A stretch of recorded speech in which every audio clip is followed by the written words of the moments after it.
अच्छा, एक चीज़ जो हर वक्त थोड़ी सी कंफ्यूजिंग रहती है न्यू सर्जन्स के लिए कि जिमर का जो ये नेक्स्ट जेन एपी साइज़र है, इसकी रेफरेंसिंग कौन सी है? आया ये एंटीरियर रेफरेंसिंग है या पोस्टीरियर रेफरेंसिंग है? तो इसका सिंपल सा आंसर है कि ये एंटीरियर रेफरेंसिंग है। कि जब आप डिजिटल कट ले लेते हैं तो डिजिटल कट लेने के बाद आप फीमोरल साइजिंग पे जब आते हैं तो अगर आप यहाँ पे देखें इस पिक्चर में, तो ये फीमर की पोस्टीरियर साइड है और ये इसकी एंटीरियर साइड है। अब ये जो स्टाइलस है या अब जो बूम है जो फीमोरल साइजिंग के ऊपर लगता है, ये हम रेफरेंस करते हैं लैटरल हाईएस्ट रिज से, फीमर की लैटरल हाईएस्ट रिज। ये क्या इंडिकेट करता है कि आप जो भी साइज़ यहाँ पे आएगा, ए से लेके ABCDEFGHIJ, जो भी साइज़ यहाँ पे आ रहा है, यहाँ अल्फ़ाबेट होते हैं, ठीक है। तो लेट्स से आपके पास ई साइज़ आ रहा है यहाँ पे रखने के बाद, तो आप ये जो दो गोल्डन जिग के ऊपर ई की जिग को स्लाइड इन करेंगे तो आपकी जो एंटीरियर कट की सॉ है वो बिल्कुल इस पॉइंट पे आएगी। तो इस वजह से ये आपका जो एपी साइज़र है नेक्स्ट जेन जिमर का, ये एंटीरियर रेफरेंसिंग है।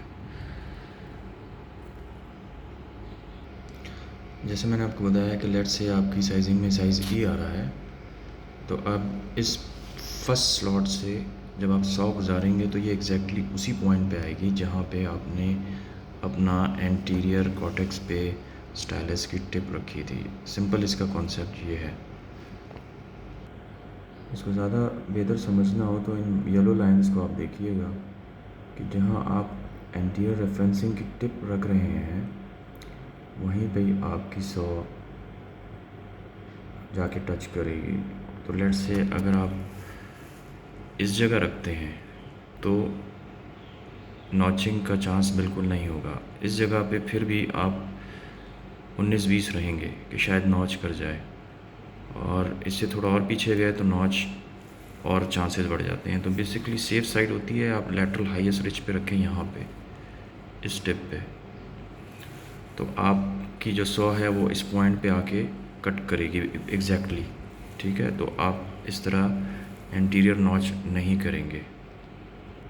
अगर आप इस एक्सरे को भी देखें तो रेफरेंसिंग जो है वो एग्जैक्टली वहीं पे आ रही है एंटीरियरली जहाँ आपने स्टाइलस रखा था।